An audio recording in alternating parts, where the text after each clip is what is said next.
You're listening to the Options Insider Radio Network, the home of the Options Podcast. For more quality options programs, visit theoptionsinsider.com or search for Options Insider Radio Network in your podcast provider of choice. Listeners can also access all of our programming through our mobile app available in the iTunes and Google Play stores. Select programs are also available via live stream at mixlr.com/options-insider.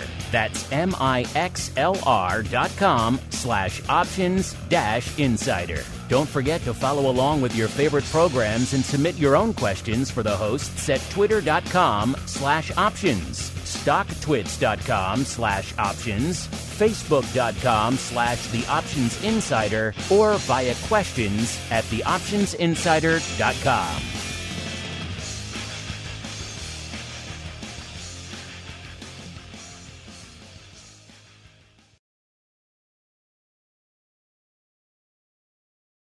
Welcome to Volatility Views, the premier program for volatility traders. Each week, we'll take a deep dive into the world of volatility with in-depth analysis, trading activity reviews, strategy breakdowns, cutting-edge education, and much more. We'll also bring you exclusive conversations with the traders, researchers, and asset managers who are reshaping the volatility landscape. If it involves volatility, then you'll find it on Volatility Views. Volatility Views is brought to you by MIAX, one of the fastest, most efficient trading platforms in the world. MIAX is proud to bring you Spikes Volatility products. Spikes options and futures are traded on the Spikes Volatility Index, Spike, offering pinpoint accuracy, radically faster dissemination, and a highly transparent settlement auction, all for ultra-low exchange fees. It's volatility reimagined. Learn more about Spikes at miaxoptions.com/spikes. Options and futures involve risk and are not suitable for all investors. The statements made are provided for informational purposes only and should not be relied on for financial or legal advice. And now, it's time to take a deep dive into the world of volatility. It's time for Volatility Views.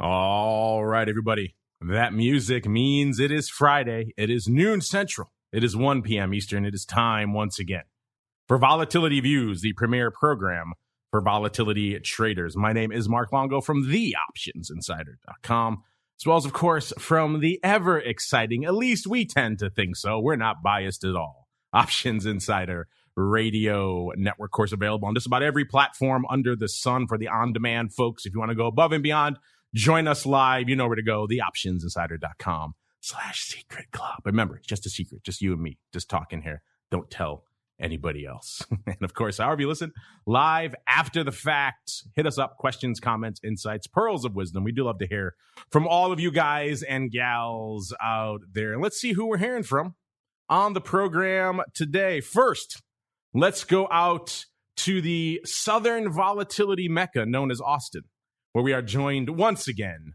by the greasiest of meatballs, Mr. Mark Sebastian from OptionPit.com. Mr. Meatball, welcome back to the program. How are things in the Southern volatility mecca, sir? Well, you know, I was 80 degrees last night. I sat outside and had tacos and watched my kids play on a playground. It was pretty nice. So it wasn't 27 degrees and putting on the snow tires then, is what you're saying? Oh, yeah. So certainly better than the market feels today right now. Certainly better than Apple's last 2 days. Let's just put it that way. Yes. Let's keep on rolling. Let's go out now. Joining us in the MIAX hot seat today, Mr. Matt McFarland, the derivatives products and biz dev specialist over there at MIAX. The guy, pretty much the futures guru over there at MIAX. Matt, welcome back to the program, sir. Good to be here this afternoon. A little bit colder than what they're experiencing down there in Austin, but looking forward to talking some vol with you today. And because there's so much vol out there these days, listeners, 3 people, not enough to break it all down for you. So we added a fourth this week. Happy to have Mr. Jem KARSAN, the founder and senior managing partner over there at Kai Volatility Advisors, returning to the program here. Jem, welcome back to Volatility Views. A little bit of vol to talk about today, sir. You picked a good one. Thanks for having me, guys. I need my own nickname. I'm getting on here enough. I don't know about the spicy meatball, but I'm waiting. We'll work on it. We'll workshop it behind the scenes here. As we keep on rolling, it is time for the Volatility Review. It's time to break down the latest developments in the volatility trading world. It's time for the Volatility Review.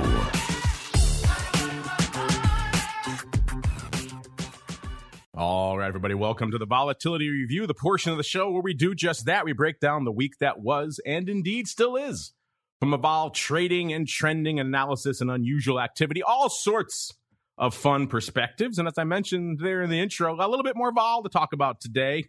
Coming into showtime, we are seeing pretty much red across the board out there today, even though it's a little bit of a flipping of the script from what we saw yesterday. Yesterday, we saw the NASDAQ leading the charge into the dark side, off over 2% at one point there. And the Dow was green to unched most of the day. We're flipping that script a little bit today. Coming into showtime now, we have the Dow leading the charge to the downside, off about 1.3%. S&P off about 0.8%. And the NASDAQ kind of only a rounding error, off of a 10% to the downside. So I guess taking a break from its excessive downside yesterday. Of course, all that red to end the week means we got vol mostly firming up across the board. You know, it seemed like for a while there earlier this week after Powell spoke, all that vol was coming out of the sales. And now here we are, last couple of sessions, that vol starting to creep back in. Coming into showtime, vol a little bit lower than it was earlier in the session. Spikes when we kicked off the show was at about a 20.5. That puts it still up, but only up about 0.75 of a point. It was up well over a point earlier in the session. VIX cash, same deal. It was at about a 21.5 when we kicked off the show. That puts it up right around 2 points. It was up more than that, obviously, earlier in the session as well. VVIX coming into showtime at about a 134. That puts it up a whopping 18 points from where it was this time last week. Remember, this time last week, listeners, a lot of that vol was coming screaming out of the tape there. And, of course, its counterpart, the Viking, a.k.a. V-Spikes, coming into showtime was at about a 165, almost 166. Puts it up a little over 2 points on the week. If you're wondering what the range it's had so far for the year, it's been a short year. Remember, it only listed back in late October, early November. But it hit a low of about 128. That was back in early November, and hit a high of 201 just a couple of weeks ago, back in the OMICRON madness. So 165, kind of in the middle portion of that range right now. So a lot to unpack. Let's go around the horn. Let's go the opposite of the way we started. Let's go back out to Jem. It's been a little while, Jem, since you've joined us on the show. A little bit of vol has popped up on the screen since the last time you joined us. So maybe let's start there. What did you make of the initial OMICRON madness that we saw a few weeks ago? Then, of course, the sell-off rally that we saw after that. Then all the vol seemingly coming out. And now, of course, coming back to today where the vol is apparently starting to come back in, Jim. A lot to unpack there. Yeah, so the OMICRON news really, as often is the case, kind of the narrative follows price. We, after November expiration, which is, generally bid relative to everything else, had the Thanksgiving holiday vol, which was very suppressed broadly, but particularly in the indexes. So this kind of led to a steady kind of continuation up when that plug, kind of that linchpin was removed on the Friday, a liquid Friday after that Thanksgiving kind of week. We obviously had that big kind of whoosh down that started. That really, got some beginning of the month flows, December 1st, 2nd, that kind of supported the market. And then, ever since then, we've, had kind of a back and forth. It's been and this has been the case now really for some time. There's been a really kind of tug of war, push and pull market. The vol flows, particularly in the indexes, have been very supportive, very well supplied. People have been broadly hedged. That said, underneath the surface, I think we all know what's going on in single stock land. A lot of stocks hit their highs in February. Breadth has been awful. This is, I think the most recent stat was only about 30% of NASDAQ stocks are above their 200-day moving average. So you've had a really, and a lot of long short managers that I talk to, not in the vol space, having a real tough go of it. A lot of the most crowded hedge fund names, are underperforming the most. So you have some structural weakness underneath the hood, and the vol, complex has been broadly very supportive. So, in particular, recently heading into quad witching, obviously this morning, you tend to get these very positive flows in the week and a half leading up. Really, I've referred to these before, in our last meeting, which is, our last conversation, which was, these Vana flows, right, coming from the decay and Skew in these big quarterly expirations, have been significant, particularly tied to also the Fed meeting that was on Wednesday. That was very high vol. That's been priced in event vol. As that event vol comes out, as you've seen in many other times, you see a big kind of push higher. We got that big spike on, Fed day. Not a surprise. There were several big players in the S&Ps. One in particular that bought a 46.5, 47.5, 46.50, 47.50 call spread on in the East 23rd expiration. A big Delta player that's really good. Kind of front running some of those Vana flows. Got a big positive move up as we kind of would have expected. But again, then comes right back in kind of that structural weakness that's really tied to kind of that blood that we're seeing in the street on all these kind of long short kind of hedge fund names. So there's a lot of underlying weakness.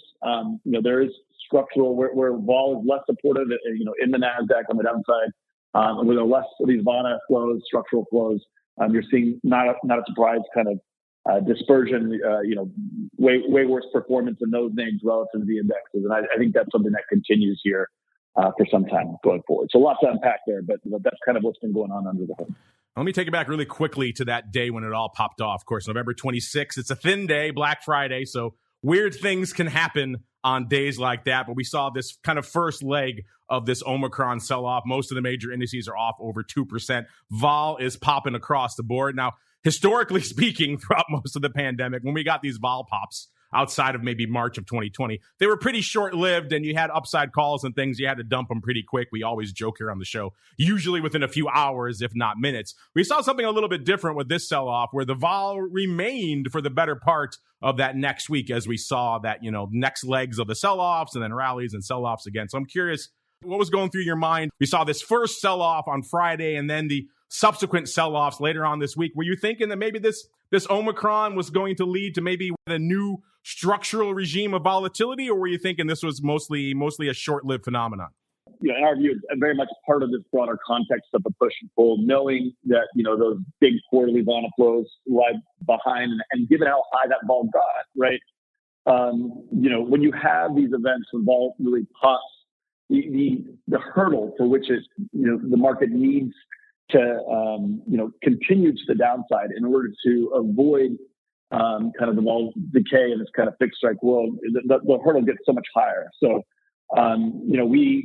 we felt very strongly that the amount of vol that got pumped in relative to the potential, move that we were possibly going to get added to the fact that there were these positive flows coming on the back end.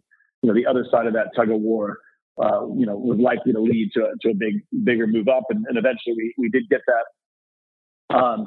In particular, there was a lot of, stress, like you see at the bottom in some of the Skew, that, we saw some, December 3,800 puts, trade on the offer right at the bell, on that reversal, next day up.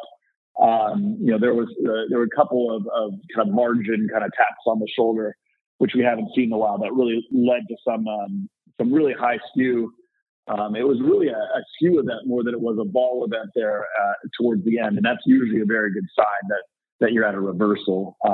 Vol spiking is one thing, but when you really start to see Skew and margin protection, going, that's usually a very kind of short-lived end of the kind of stress.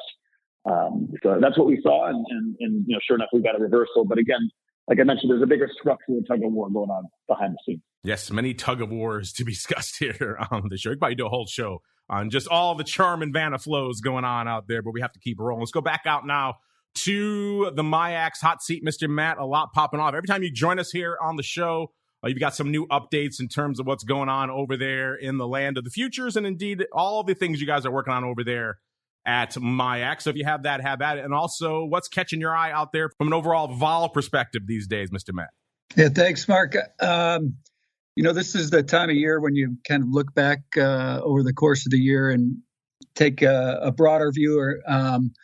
And as you look back over how the Spikes Index performed throughout 2021, it's a pretty interesting year. Early in the year, we had the highest level it reached at 36.99 in January. Lowest level it reached was 14.83. That was in July. The average for the year, 19.86. Now, of course, we still have some time left in the year, and 2018 taught us that certainly you can get some volatility around the holidays. But when you think about an average Spikes level of around 20 for the year, with the backdrop of a market that's gained over 20%, it seems like pretty high vol, and it lends credence to the notion that COVID has indeed ushered in a new vol regime. Because if you think of the pre-COVID environment, when you have these type of gains, you're not having an average level of around 20. You've got handles at 10 and 11.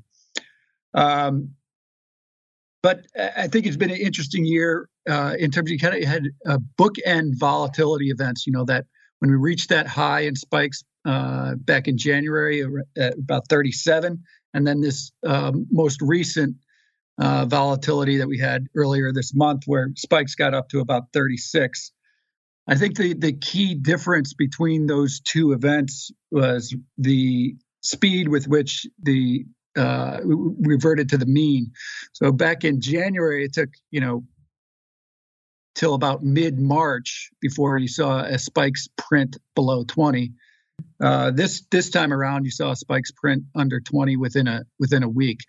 That tells me that although COVID is supporting volatility, perhaps the market is the concerns about it are diminishing a bit. Let's go back out now to the Southern volatility mecca. Hopefully he's finished up with Mr. Taker. His lessons on the Tombstone pile driver for today are finished. Mr. Meatball, sir, what has been lighting up your tape in yet another crazy week out there for volatility? Yeah, just the movement in vol has been pretty astounding. The bifurcation of the different indexes is really strange, right? We've got today the Russell 2000's up and the Dow is down 1.2%. The NASDAQ probably looks like it might want to go green again, and I wouldn't be surprised if we got the S&P green. And Matt brought up a really, I think, salient and an important point, because I didn't get to be on Vol Views last week. And one of the things I wanted to kind of ask Jem about is and Mark, you tell me whether you remember a time like this, or Matt. I can't remember a period of time where the VIX and the Spikes went from above 30 to below 20 over the course of 4 days. And I can't think of a single period of that happening. What do you think, Jem? What do you think accounts for that? Yeah. So again, there is more leverage in the system now, right? This has been increasing for a long time, but really in the last year and a half, the amount of leverage in the system, the amount of not just economically, but in these capital markets with new participants is at all-time highs. And what that ultimately does is, if you have less leverage and two entities are kind of the buyers and sellers are pushing against each other, the market may not go anywhere. Same may be true if you have two really even bigger positive and negative flows. They may not go anywhere. But the difference is it's a high potential energy environment. So when those imbalances kind of happen, there's much more potential energy under the scenes, and you get much bigger moves. It's a much more leptokurtic environment than we've ever seen. Much more fat tails to the outcome. So balances, there's again the tug of war analogy, but we really are in this situation where there's two really massive kind of sumo fighters hitting at each other. When one flips, the momentum is way bigger than it would be if it was kind of you and I kind of sumo wrestling in that ring. So there's I think that's a huge part of it. On top of that, we're at historic kind of valuations. There's a lot of negative kind of we're amidst a historic pandemic. There's a lot of and at historic money being pushed in the system and now being withdrawn. So there are big structural things going on behind the scenes, and so and with that comes bigger hedging and the Von and charm flows I talk so much about, more reflexive effects that underpin the market, and hence you can get kind of some real crazy rotations. Again, I think the dispersion that we're seeing, that historic kind of rotation, we see those in periods when vol is very well supplied on the index level, right? But yet there is real kind of stress underneath the hood, like we're seeing with the weak breadth. So, a volatile, not just a volatile situation, but more importantly, a higher vol situation, right? A circumstance where, and we've seen the vol also breaking out, right? The VVIX we've seen now is kind of reaching kind of historic kind of levels. We think that is actually accurate. We think that is that's how the market should be, adapting and positioning as we enter this next year. I don't know, Jim, I think you had a good suggestion there. I think you and Mark Sumo Wrestling, I think we could sell a pay-per-view around that. What do you think? I'll be the ref. Matt could be the timekeeper. I think we got a little bit of a side hustle going on here. What do you guys think? I don't think anybody wants to see us in a diaper pushing bellies against each other. We could go those big fat sumo suits that you see at like the county fair. How about that? We'll do that. The meatball versus the croissant. There we go. Food-based. See, there's a lot of ways we could pitch it. Volatility Sumo Wrestling. Literally no one has ever done that. We are breaking new ground here on the show today.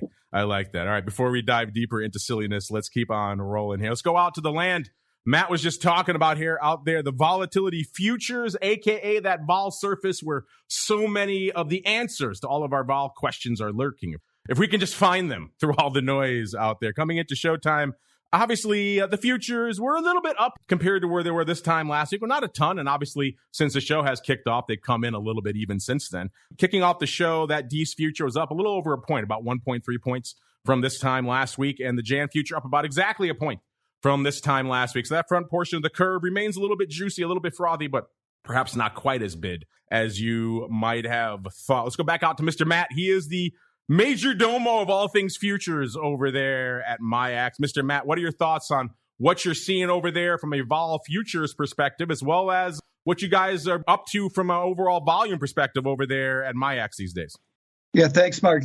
Spikes futures continue to go well. The volume remains strong, market quality really strong, and I think since I was last on the show, the key development has been more new, different market participants entering into the market, greater diversity, greater more of the end user type of clients using the product. So that's great to see. And as we're heading into 2022, the key development that we'll be watching in the early part of the year will be the emergence of volatility ETFs that have spikes futures embedded within them. So Convexity Shares has two products in front of the SEC awaiting approval, a 1x long product and a 1.5x long product. So these are similar to VXX and UVXY. Expect approval from the SEC in January. Products perhaps launch in February, and that really completes the spikes futures options derivatives ecosystem. So we're very much looking forward to that. The more ETPs out there, the better for everybody. Let's go on out. Jem, I know you're more of a Skew, Charm, and Vanna guy than you are on the vol futures surface, but anything catching your eye out there in the world of vol futures since the last time we chatted, sir? Yeah, like you mentioned, we're much more looking at fixed strike vol than we are floating. To kind of our listeners that kind of don't focus on as much the fixed strike really being on that kind of the option side where where that's sliding to. Fixed strike has been, pretty muted given the moves recently. And part of that is because you had a higher skew. What I find interesting is that was the case, up until very recently. That skew in the S&P has come down dramatically. And so, I could see there being now higher spikes into declines, in vol.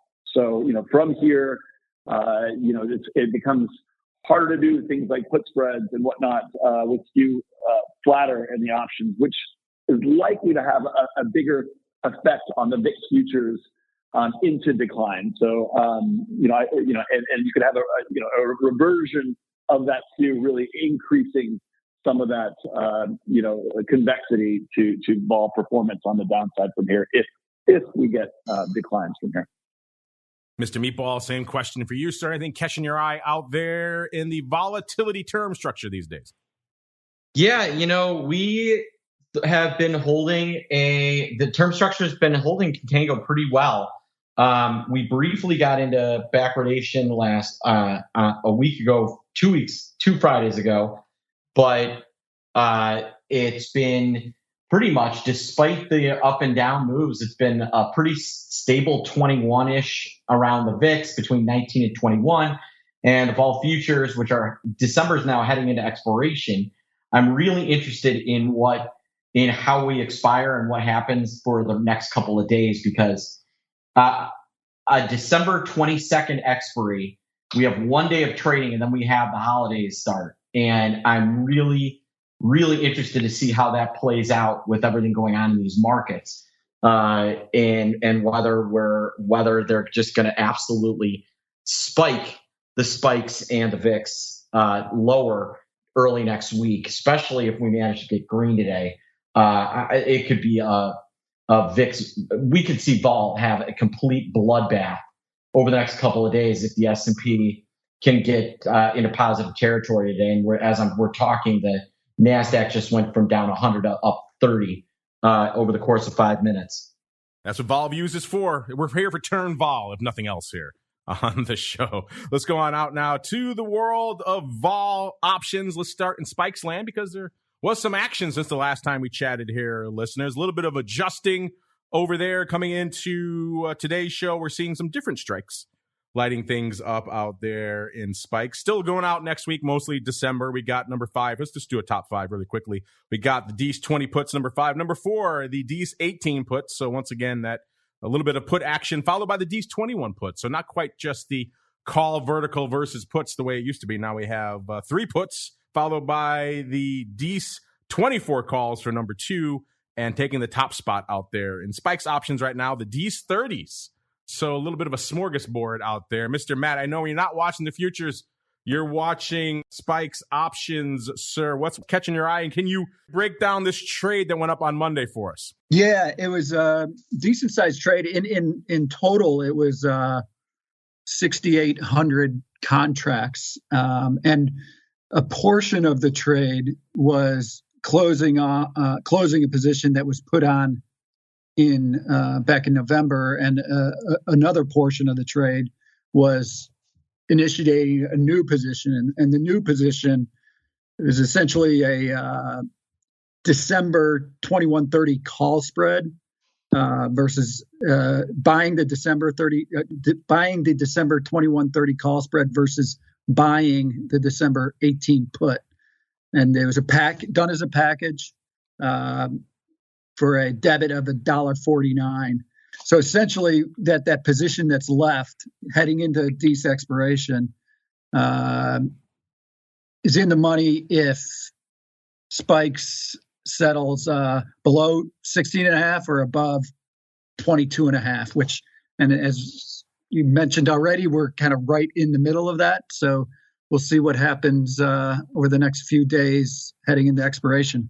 We shall see indeed as we keep on rolling out there to the big dog, which is VIX, looking a little bit bigger this week even than last week. The ADV skyrocketing these days. It's over 700,000 now, 711,000 to be precise. That's up another 18,000 from this time last week. I can't recall the last time outside of the mad days of last March, perhaps, where we saw the ADV get to these levels. I mean, just a few weeks ago, about a month ago, listeners, it was threatening 400K in the other direction. So big change as we saw this Omicron vol squeeze in there and maybe squeeze back out. So yeah, 711 is the ADV right now. And today looking like it's going to threaten it again. Already 458,000 contracts on the tape. Will we see the worm turn out there today like the meatball was saying? Will we see vol come crashing back in? If that's the case, you can expect to see even more paper in the latter half of the session. Let's break it down out there right now, see what's lighting it up. Last week, as you'll recall, listeners, for the first time, potentially ever, it's been a while, certainly, since we've seen that as well. In the top 10 positions out there in VIXland, they were all puts. That's the first time we've seen that in quite some time. Usually there's at least a call or two to be found somewhere, and that is the case this week. A few calls have fought their way back into the top 10. Again, it makes sense. We have seen a little bit of resiliency for vol over the last few sessions. So it cost you 129,000 contracts to break into the top 10 in VIXland right now. They get you to the D's 40s, the first of two calls in our top 10. Number 9, $1.42 of the D's 30s, and then that's it. The rest is all puts all the time. Number 8, $1.50 of the D's 19 puts. Number 7, $1.50 as well of the D's 20 puts. Number 6, 157,000 of the December 15 puts. Number 5, our first of two Jan positions, 161,000 of the Jan 18 puts. Number 4, back to D's, 165,000 of the D's 16 puts. Number 3, our final non-December position, we have the Jan 19 puts, 202,000 of those. Number 2, 225,000 of the December 17 puts. And rounding out the top 10 this week, the D's 18 puts, 261,000 of those bad boys. Total of about 9 million contracts open out there in VIXland right now. About 5.4 million or so on the calls and about 3.6 million on the puts. Let's dive into some action really quick out here for the week. Today, like I said, 458,000 contracts on the tape, so a pretty robust day. The most active contract today, get this, listeners, you'll like this one. It's the March 60s.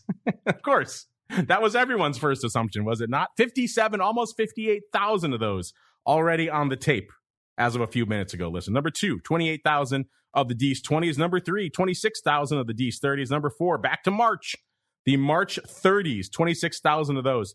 Could we have a March 30-60 ratio vertical going up out there today? I'll have to dig in a little bit to find out. And rounding out the top 5 out there this week, we got 25,000 of the D's 24 calls. Yesterday, a little bit more paper on the tape, 519,000 contracts to be precise. The most active contract yesterday, 45,000 almost exactly of the D's 18 puts, followed by 41,000 of the December 19 puts, 40,000 of the D's 17 puts.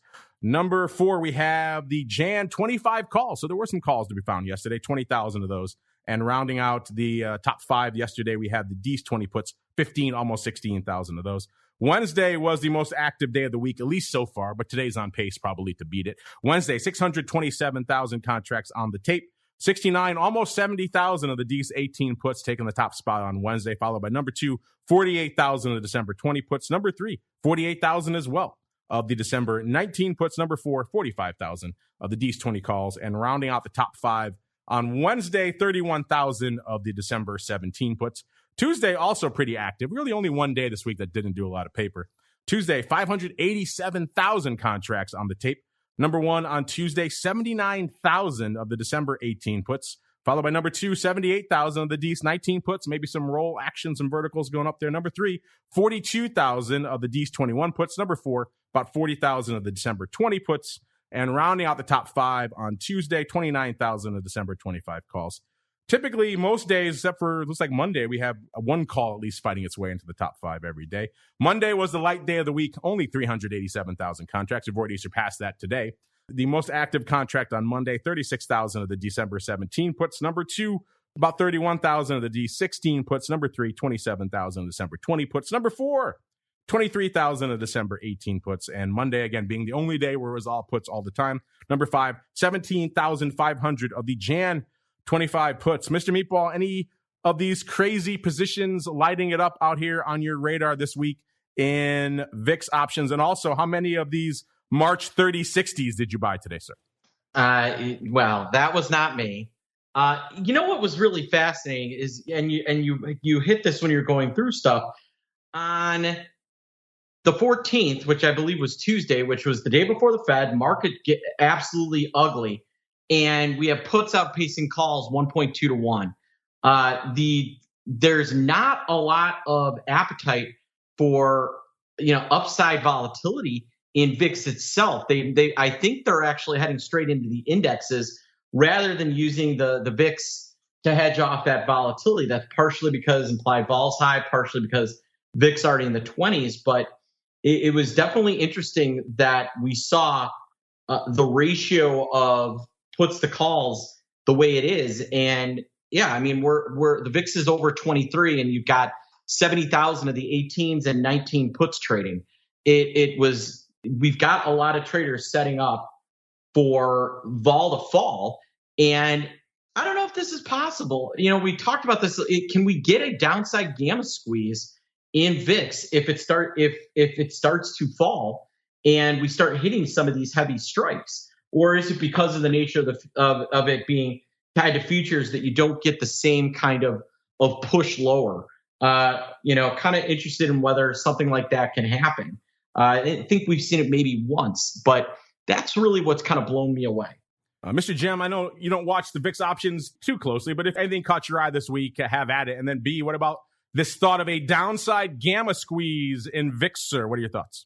Yeah, I think you could very well see that.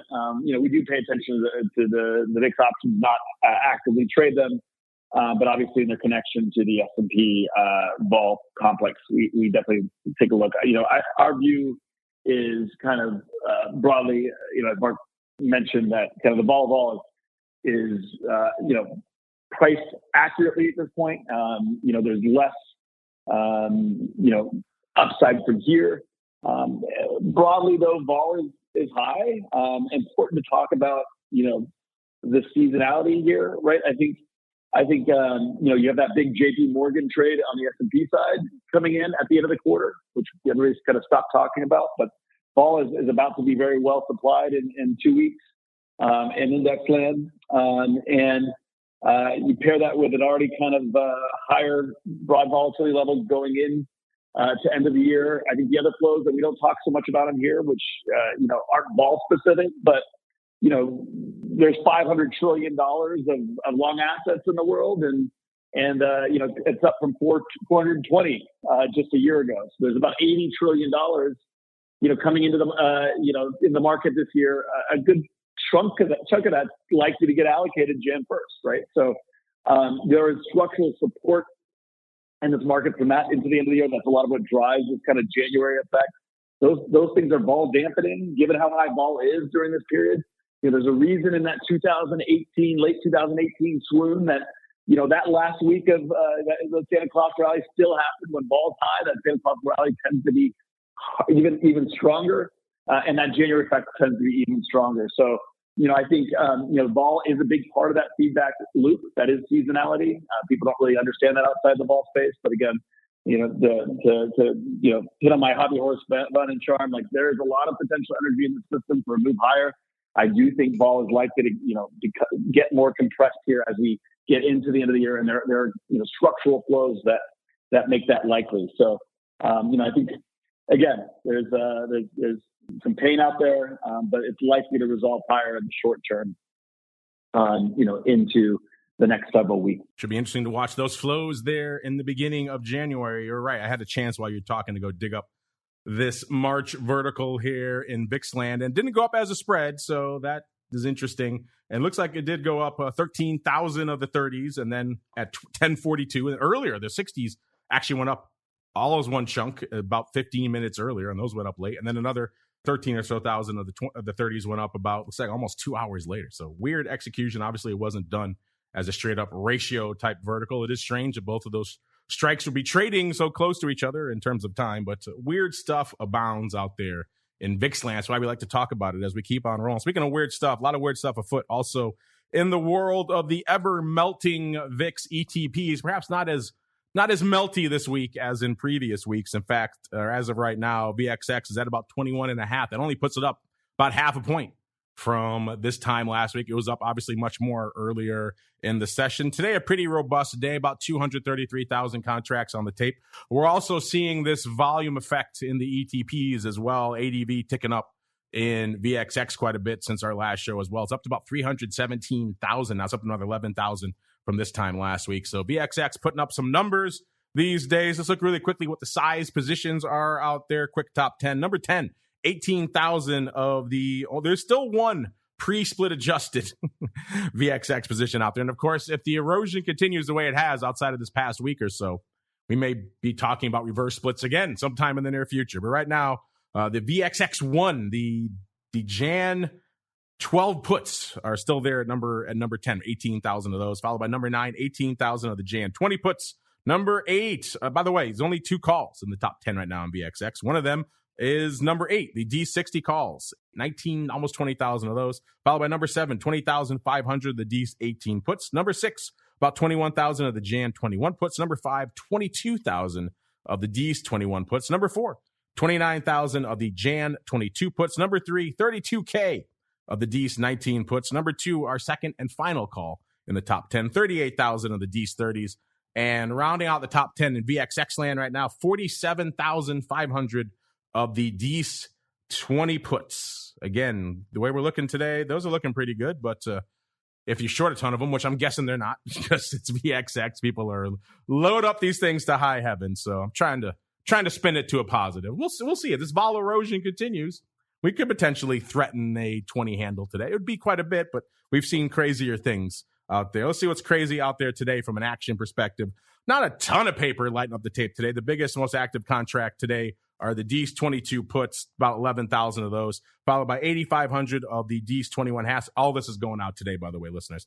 Number 3, 8,300, the D's 22 calls. Number 4, about 7,000 of the D's 22 halves. And rounding out the top 5 most active today, about 6,000 of the December 21 puts.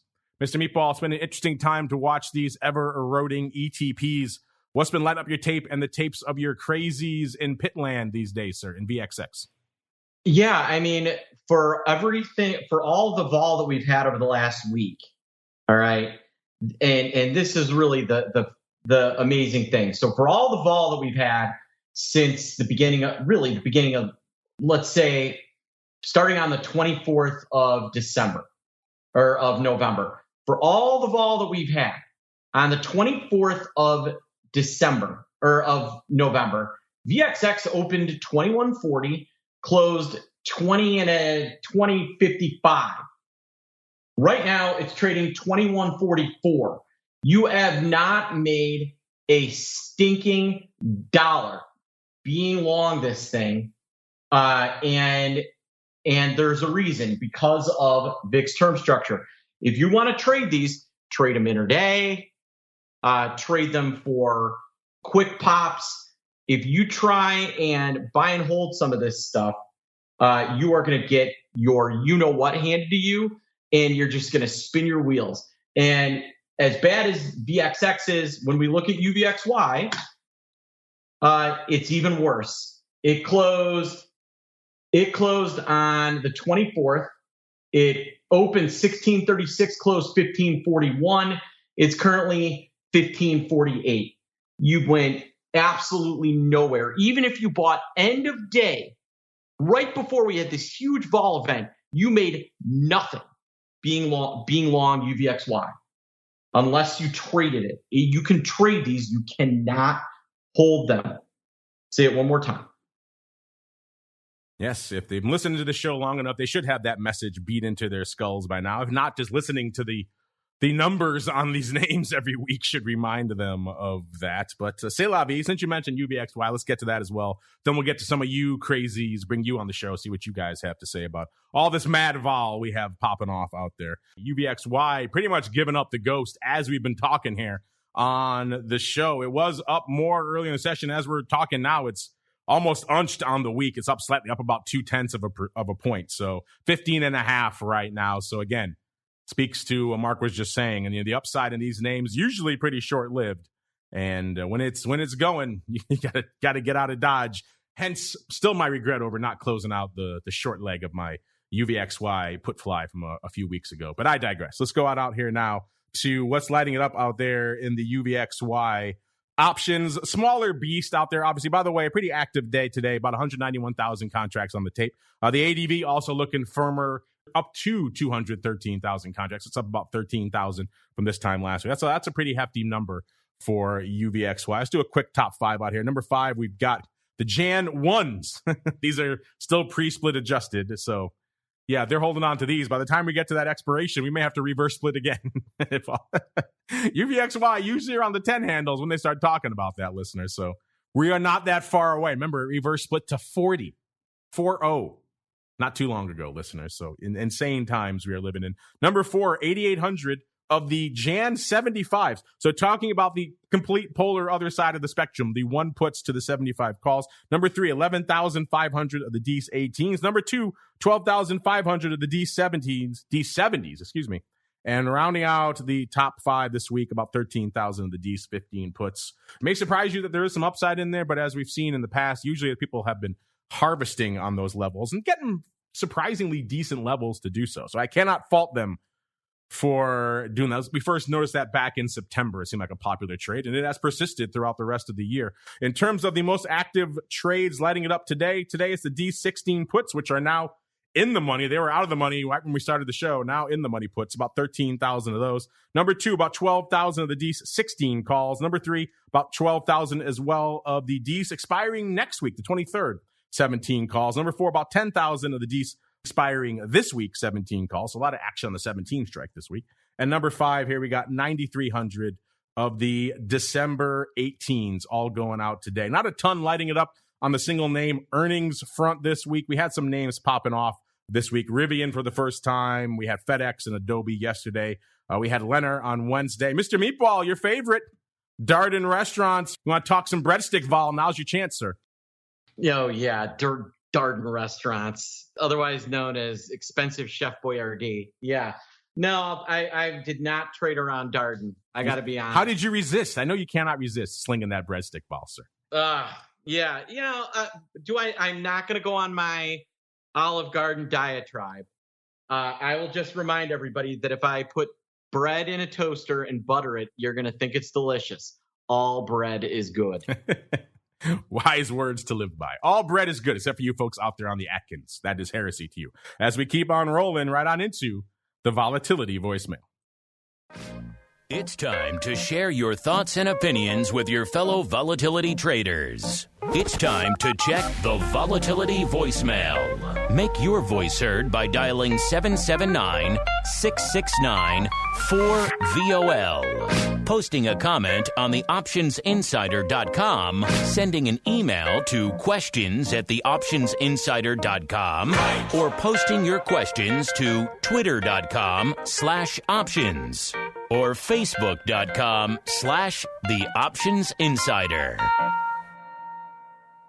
All right, everybody, let's get to it right now. Really quickly, our question of the week is raging out there right now. It expires in about an hour or two. So if you're listening live, you can still play along. If you're listening after the fact on the podcast, it may be done by the time you get it on the network. We shall see. But so right now, it's that same question we've been asking you for a while. We wanted to tweak it one more time and put it out to the end of the year. Quite simply, where will VIX close at the end of the year? Above or below 20, so slightly elevated or perhaps not so much. And once again, you folks are completely split down the middle. It is fascinating to watch this, which again is what makes a market at the end of the day. Right now, coming into the latter portion of the show here, 53.5% saying below 20, 46.5% saying above 20. That's a little bit wider split than most of the other times we've done this question on the weekly basis. It's usually been 51-49, somewhere in that range. So you guys are very evenly split on this. Again, you got about an hour or two to make your voices heard. I would ask everybody else on the panel, but we're going to get to that in a crystal ball in a second. So instead, let's keep on rolling. By the way, we have Corey chiming in here saying he thinks VIX will only close below 20 if the majority thinks it won't. Okay. So a little bit of a fade of the crowd out there from Corey. Let's go to this one, actually. This is a good one for you, Jem, because you love yourself some Skew. Stephen T. He says, I'm one of those new converts to the options market, and I've been listening to most of your shows for a while now. I recently added volatility views into the rotation as well to improve my understanding of all things vol. Well, excellent choice, Stephen. You are clearly a man of discerning taste. And quite handsome, by the way. I can't see you, but I can just intuit that from your letter here. He says, I think it's starting to make sense for me, except when it comes to the value and impact of Skew. Should I not pay attention to the Skew index? It seems like Mark is not a fan. Also, what are some of the other things I need to keep in mind when Skew is really high outside of the obvious of not to buy puts? So let me just clarify that for a second. My thoughts on the Skew index. I've said it before. You're right. I'm not a huge fan of it. But the reason why is any product that attempts to do this has challenges, which is taking two moving parts, the call wing and the put wing, and condensing them into one number. It's always going to be obtuse, and it's always going to obscure some of what's going on out there. That's my problem with Skew index, outside of the fact that it's only updated once a day. So it has no real intraday utility at all. It's more of just an indicator. But if you use it as that sense, if you see it's ticking up and trending up, and it's a flag for you to say, hey, maybe I should investigate this more, that's fine. That's a perfectly reasonable use case. People get super jazzed whenever Skew index is high, but they don't really know. They haven't done the legwork to see if it's something going on with the calls or the puts that is driving that number. And so that's why I'm a little bit dicey on it. But Jem, you spend your days watching Skew all day. What do you have to say here for our clearly discerning listener, Stephen T., who wants to know some things you should keep in mind when Skew is really high outside of the obvious not to buy puts, sir? So the Skew index is, like you mentioned, not only looking at the call and put wing and combining them, which is not a great tool, but more importantly than that, it's looking at moneyness. And the way most market makers and most dealer sophisticated participants look at Skew is via delta sticky Skew. So probabilistically, based on vol, what delta, the one standard deviation. And that's kind of how it tends to move in the most mean reverting way. I know that's a complicated concept for kind of your average listener, but the point being is there's some embedded flaws in looking at moneyness when you're looking at Skew, which I think is a major problem. If you do look at delta sticky Skew and really can get a clear-eyed view of where Skew is, it's actually quite mean reverting. So when you see high levels or low levels, it tells you a lot about positioning in the Skew, across, for dealers. And that itself is very, very telling. Again, when Skew is high, it's, broadly means that far out of the money puts, in the market are short by dealers, which leads to more of this kind of buyback of delta, which I think is very important to understand. It's also easy, oddly, to hedge when Skew is high. Why is it easier to hedge? Well, when Skew is high, you can buy vol cheap. So put spreads, things along that line are actually easier to hedge. So ironically, there's a reflexive support to markets when Skew is high. Again, I know that's counterintuitive to a lot of people, but watching that Skew and understanding what the positioning is on the tail is very important to understanding kind of dynamics and flows. If you regress that Skew, a delta sticky basis relative to returns, you get some really interesting results. So something very important to look at and to understand. A difficult concept to squeeze into 5 minutes or so here, but a great question nonetheless. We'll obviously keep discussing Skew here on the show because it is a component and a big component of everything else we talk about here on Vol Views. But now it's getting to be that time, listeners. The most difficult, dare I say it, the most dangerous portion of the show. It is time. The crystal ball. It's time to peer into the future and reveal what the volatility gods hold in store. It's time to look into the crystal ball. All right, listeners, you know what that song means. It is time to bust out the crystal ball and attempt to wrestle with the volatility gods for another week. We have a double challenge this week because next week, Christmas Eve, no show next Friday. So we have to go out 2 weeks, which pretty much lines up exactly with our question of the week right now, which is, will vol close at the end of the year, the 31st, which is 2 Fridays from now, above or below 20? So let's look really quickly before we get there. Let's pay off our prognostications from last week. Last week it was myself and the Rock Lobster. Both of us were feeling, shall we say, a little bit lower on the vol front. Mr. Rock Lobster was sub 16, 15.99. I was a little bit higher at 16.35. Spoiler alert, we are not there. Coming into the end of the show, we have Spikes back in the teens. Spikes is at about a 1985, 1984 or so right now. And VIX Cash just at about a 2075. Or so Spikes in the teens, VIX not so much, but nowhere near a 16 or 15 handle. So no love for us. Let's see what we had really quickly. Run down some of our listeners if we had any bullseyes here. 22, that looks all right, better than some of the others. 21.3 for Super VIX. I just love that handle, Super VIX. So he's one of the closer ones. Still not within our 10th of a point margin of victory. Mensa looking 2065. Actually not bad, Mensa. You're about 0.12 away. We'll see. I'll have to discuss with my producers. I'll highlight you and see. That's pretty close. Let's see. 1920. Let's go to some of our chat folks. 16.5 for Frank. No love there. MU 1865. No love there. 19.5 for Options Queen. That's not terrible given where Spikes is. 1984. You're within the ballpark at least. Closer than I was. I'll give you that.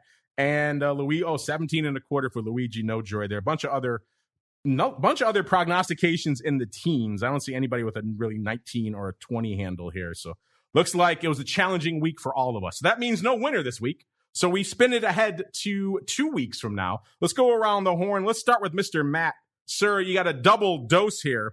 First off, if you have a vote in our poll, which is will VIX/Spikes end the year above or below 20? And then as a corollary to that, if you have a prognostication for where we'll be in 2 weeks' time, sir, how about it? I think it's going to be a quiet holiday season. So I think I think Spikes will settle the year under 20, and I'm going to call 18.5 for Spikes. End of the year. 18.5. Oh, so a little bit of you never know. Those last day or two of the year, anything could happen. They're crazy. It could be very thin markets. So that's what throws another monkey wrench into these end of the year type polls. When it comes to vol, things are a little bit crazy at the end of the year. So Mr. Meatball, speaking of crazy, first off, I have bad news for you. I just was informed by our chat that the Darden CEO stepped down. So I'm sure you'll have to pour one out for him. You'll be very sad to hear that news. And then B, more importantly, what are you feeling for this time in 2 weeks from a vol perspective, sir? Yeah, I'm bummed no show next week. That's a huge bummer. I will say, well, I got to bet against my book, so I'll go 29-29. 29-29. All right, Mr. Meatball, clearing out the upside there. Like I said, I lost this week, so I deserve to go last. So let's go on out to Mr. Jem. Mr. Jem, it's been a while since you played this game, so hopefully you remember. We gave you a more challenging task this week. You have to go out 2 weeks now, so pretty much pick where vol will end the year. What are you feeling for 2 weeks from now, Mr. Jim? 15.99. So I like it. We're going to see some real compression here going into the end of the year. Again, that JP Morgan trade comes right at the end of the year. It gets front run by all the vol managers out there. On top of that, those big positive flows I mentioned coming from equity land, are kind of immutable. There's a lot of stress out there.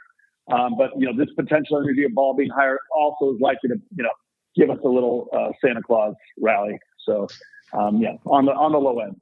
Yeah, listener just recommended a great Twitter thread all about the impact of that roll. I have yet to check it out for myself, but it does seem interesting. So 15.99, I thought I was going to be maybe the low man on the totem pole, but Mr. Jem undercutting me. I was thinking more of along the line of a 17 handle. I'm going to say 17.28 to end the year. So it looks like most of us outside of Mr. Meatball, who says, quote unquote, he's fading his book, are below the 20 handle for the end of the year. So that's where we fall in our poll, listeners.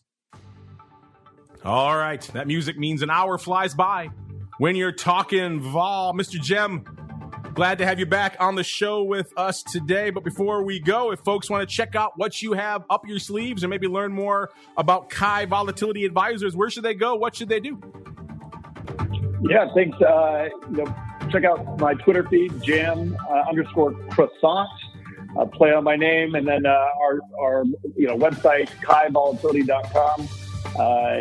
Happy to have anybody kind of stop in. We do a webinar here once every month or so here going forward. So anybody wants to learn about our products, just hit us up via the comment section on either DMs or comment section on our website. I'm still liking that volatility food-based sumo battle, the croissant versus the meatball. I'm thinking we could do something with that. I'm just workshopping that. Think about it. Let me know what you think. My take will be a modest 46%. How about that? Just to get things going out there, just for coming up with the idea. As we go around the horn, since I'm involving him in a sumo match, I might as well let him go next. Mr. Meatball, sir, what do you think your odds are in that sumo match? And B, if folks want to hit you up with their own ball questions, where should they go? What should they do? I don't know, Jim. I forget how you're what, a good 6'6", 6'7". I'm 5'8". It'll work out great for me. How can I lose? It's all a frame of mind. Yeah, no, 5'11", but it'll be a fair match. The bigger guy doesn't always win. So, all right. You got some trick stuff behind your sleeves. So. Oh, yeah. Well, I'm known for my trickiness. You have been training with Taker lately, so that could help you. That's true. So, hey, guys, I'm writing a VIX blog every day, laying out some what I'm seeing, what's trading, and how I'm interpreting. Go to optionpit.com and read the VIX Edge. You'll be happy. Oh, Luigi's claiming I snubbed him. I thought that pick was for this week, Luigi. You're 17.25 for 2 weeks from now. Oh, then apparently I did snub you by 0.03. So I apologize. I pulled an Andrew. I didn't even know it.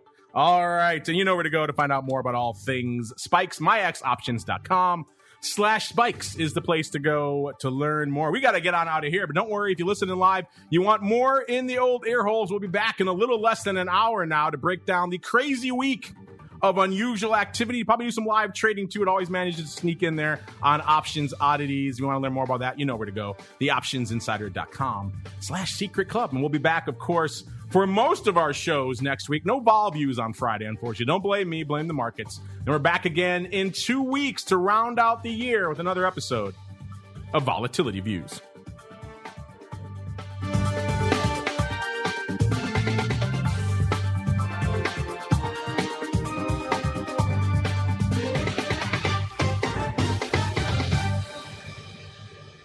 Volatility Views is brought to you by MIAX, one of the fastest, most efficient trading platforms in the world. MIAX is proud to bring you Spikes Volatility products. Spikes options and futures are traded on the Spikes Volatility Index, SPIKE, offering pinpoint accuracy, radically faster dissemination, and a highly transparent settlement auction, all for ultra-low exchange fees. It's volatility reimagined. Learn more about spikes at miaxoptions.com/spikes. Options and futures involve risk and are not suitable for all investors. The statements made are provided for informational purposes only and should not be relied on for financial or legal advice.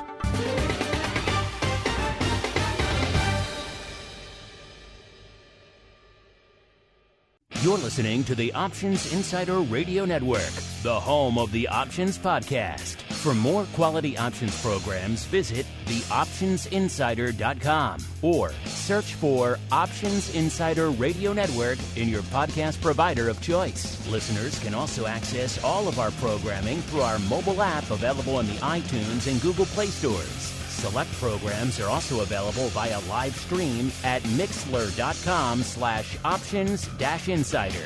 That's mixlr.com/options-insider. Don't forget to follow along with your favorite programs and submit your own questions for the hosts at twitter.com/options, stocktwits.com/options, facebook.com/theoptionsinsider, or via questions at theoptionsinsider.com.